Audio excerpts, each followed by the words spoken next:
All right, so we have all of our technical stuff worked out. We've got a great project. All the settings are right. We've got our proxies attached so we can work really efficiently throughout this whole process, no matter how many filters and plugins we throw on. And so now we are really ready to dive into the creative process and really start finding the stuff that we love from this footage. We've got this, we've got hours of raw footage here. Let's see, we've got 3.5 hours of footage here, and obviously the process of editing is the process of taking that raw material and starting to sort of chip away and chisel and craft something that's more bite-sized and really special. So the process that we're going to go through I refer to as the selects method.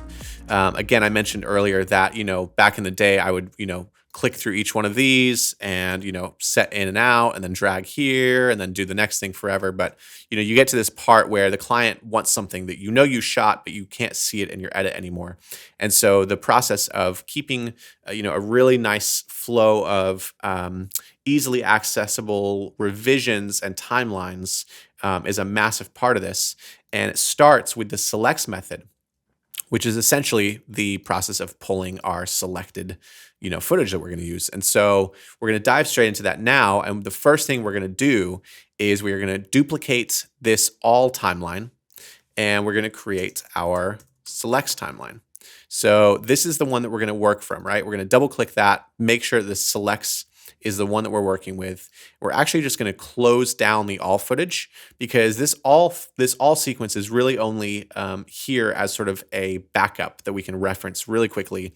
Let's just say there's this thing that we know we shot. We can go back to all, no matter where we are in the process, and just scrub through, and it's super easy, right? And at this point in the process, I'm really thinking about a couple things. I'm thinking about the overall need of the project because one project could have a totally different, sort of requirement for the selects than another. When we talk about the genre breakdowns, the sort of priorities of one project could be super different than the priorities of the next. If we're editing, a murder mystery documentary, then vanity doesn't matter. It doesn't matter how ugly things are as long as the information is right. In documentary, it's all about information. If we're editing a music video, it might be all about vanity and not about information at all. So here, though, I just want to kind of, for the sake of our project here, I just want to really pull anything that's going to work, anything that I think could be something. I want to make sure that it's sort of reserved for us down the line, that we have a great, set of things to work from. And so, I'm going to kind of get rid of the things that feel really obviously not for us. Like, we're definitely not going to use this anywhere in the project. There's nothing redeemable about it. I'm going to separate that from the stuff that I think there's a chance for this to be really helpful for the project. So looking at this, we're already playing and scrubbing through this here. Now, because of the low ground fog that was coming into this shot, I know that all of these tarps were going to be invisible, but I don't want to see any of those at any time. So we're going to sort of go to the end of this, and there might be a little bit of a salvageable moment here. We can kind of just cut that. And the way that we're going to sort of define our selects here is we're going to make a cut point using the blade tool, and then we're going to switch back to the arrow tool, and we are going to take this clip and toggle it up to the second layer, right? And so as we go along, we sort of almost create like a rating system that, bad stays on the first layer, second layer is where we sort of put our good stuff. So let's kind of actually just go through all of this footage, and let's do this together. And I want to sort of show you kind of what I'm looking for in this process, right? And as I'm going through this footage, this is really where my creative process starts in a lot of ways, because this is the first time that I'm getting to objectively watch all of the raw material. It's not on set. It's not when you're looking through, your folders or anything like that. It's right here in this moment where you get to really objectively take in all the material and process and start building ideas for what this stuff can be. So, let's just kind of look through here, and we're going to see, we've got some pretty great stuff here. I'd say like all of this is pretty usable, and I'm just going to scrub through because editing 3.5 hours of footage in real time is not a good idea. So I've got all this up until that point that he turns around. I'm going to cut. Then he's kind of like moving around. We're resetting. So none of this is great. I mean, this walk could be cool. So I'm going to make another cut point there. And I know that all of this is bad. I know that this is good.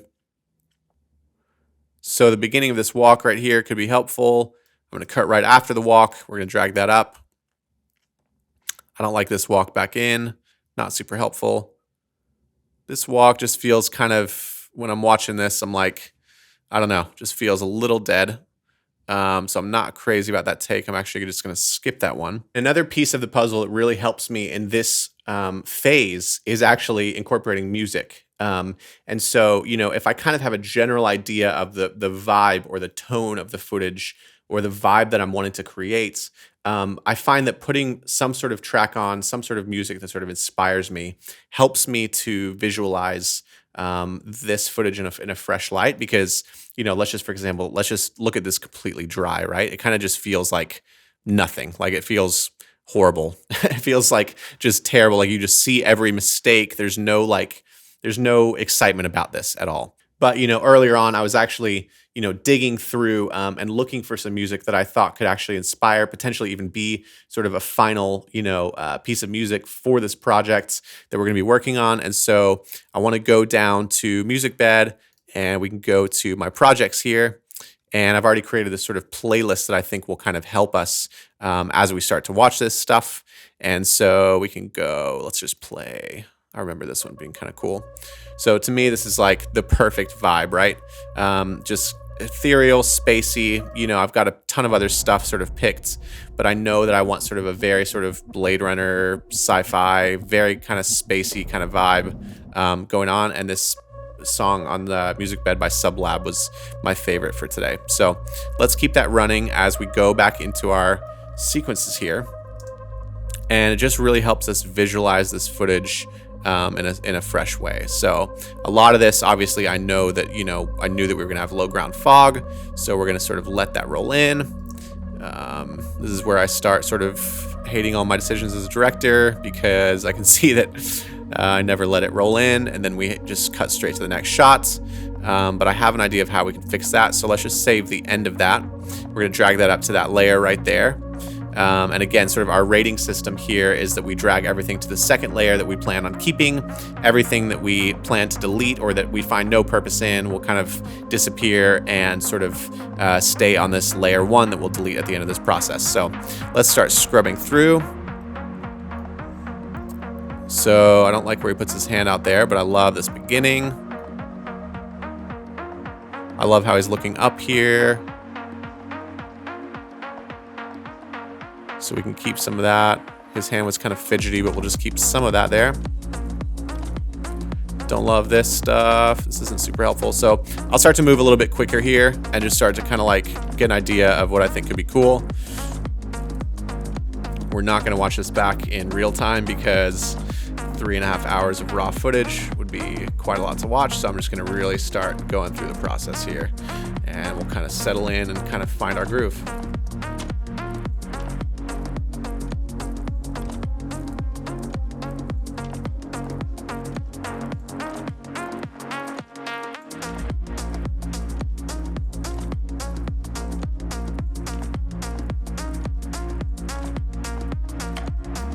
So one quick note that I'll make is that this is not the time and place to, get too super nitpicky about, the perfect details. There's things in this shot that I'm not crazy about. Like, I hate that I could see the, corner of the roof right here. But there's a lot of things that I know that I might be able to fix. And so I'm really looking for anything salvageable at all. I mean, even straight off the bat, if I were to sort of punch into this and just, click to 106, scale, I could hide that little mistake. And so I don't want to get rid of stuff just based on like, it's definitely not going to make the final cut. Like, I want to kind of be a little bit more gracious with this part of the process. Again, we're going from maybe like a whole, 3.5 hours down to like 1 hour. We're going to try to really trim maybe a third down to a quarter or something like that. But we're not being ruthless in this stage just yet.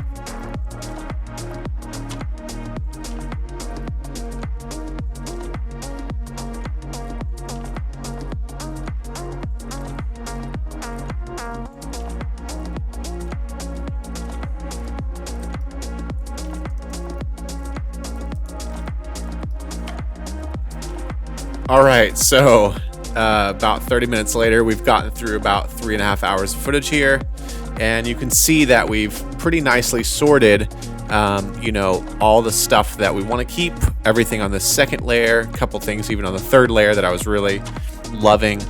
But the good majority of footage is sitting here, you know, on the first layer. And, you know, the beauty of our process, again, because we have our all timeline that has absolutely everything, you know, we can rest assured that in the selects timeline, we can kind of delete what we know we're not going to use and still have something to refer back to. So the way that we're going to move forward with the selects timeline, now that we've got it sort of all figured out at the end here, is we're going to delete everything on this first layer. And so that only the good stuff remains in this timeline, in the selects timeline. So to do that, we're just going to go to the end of our timeline. We're going to swipe everything here on the first layer, make sure that we don't go to second or third, but only this first layer is selected. And then we're going to use the ripple delete function by holding Option and hitting delete. And what that's going to do is condense everything to the end of our timeline, or right to the beginning of the timeline, just in one beautiful little chunk here. So we've gone from 3.5 hours of footage down to just over 40 minutes. And it's this amazing batch of footage that we have that we can reference for the rest of our cuts.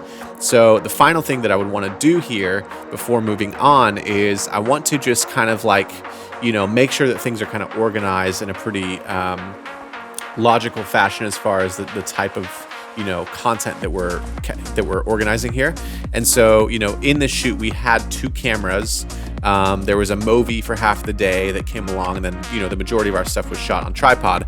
But because of that, we have some, you know, clips that are, you know, around here in the timeline, and then some that are over here that are actually the same content, if that makes sense. And so I'm just going to go through really quick and just kind of create little groupings that allow us to kind of quickly navigate our timeline when we're looking at it later. So what we can do is, like, you know, kind of look at all this stuff. We know that all of this is one kind of setting. That's all the kind of gardeny stuff. So as soon as this transitions into more of just a studio vibe, what I'm going to do is hit the A tool, select all this stuff, kind of move it down, just create a little bit of space so that if we're zooming out, we can kind of see, okay, this is one section, then we've got another section.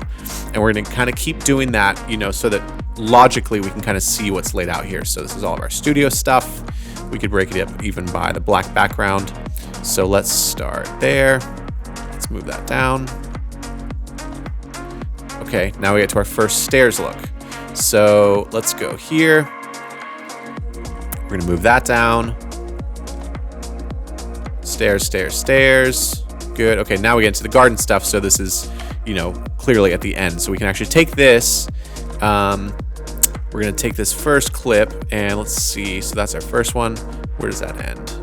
So that ends right there. So it's just these clips here, and we can just go ahead and take those right to the end.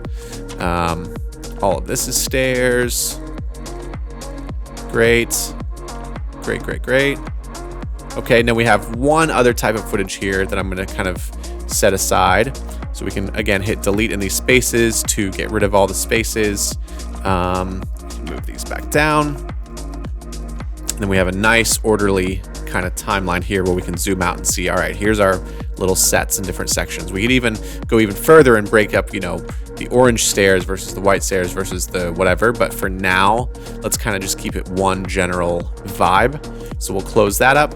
And then this is the one final thing that I want to just look at. And, you know, this kind of transitions us into our thought of, you know, getting creative with our selects and really starting to create a little bit of the next step, which is sort of coming up with looks and ideas and things like that, which is what the selects is really for. So this shot right here is a pretty, it's crazy looking as is. But what we did was we shot in a variable frame rate with a low shutter speed so that when we slowed it down, we could actually have this really cool kind of slow shutter look. So what we're going to do for this clip specifically is hit Command R, change the speed to 25%. And we see we have this cool kind of like laggy, kind of streaky look.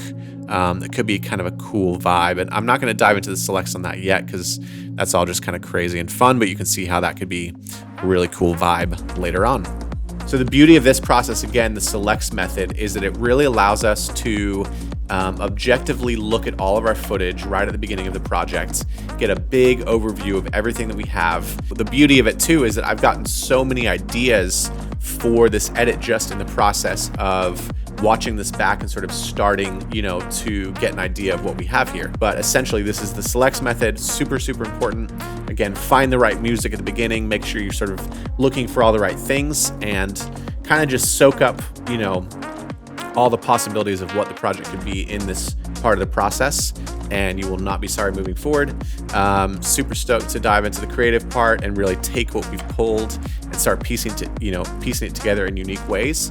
But until then, see you next time, and happy editing.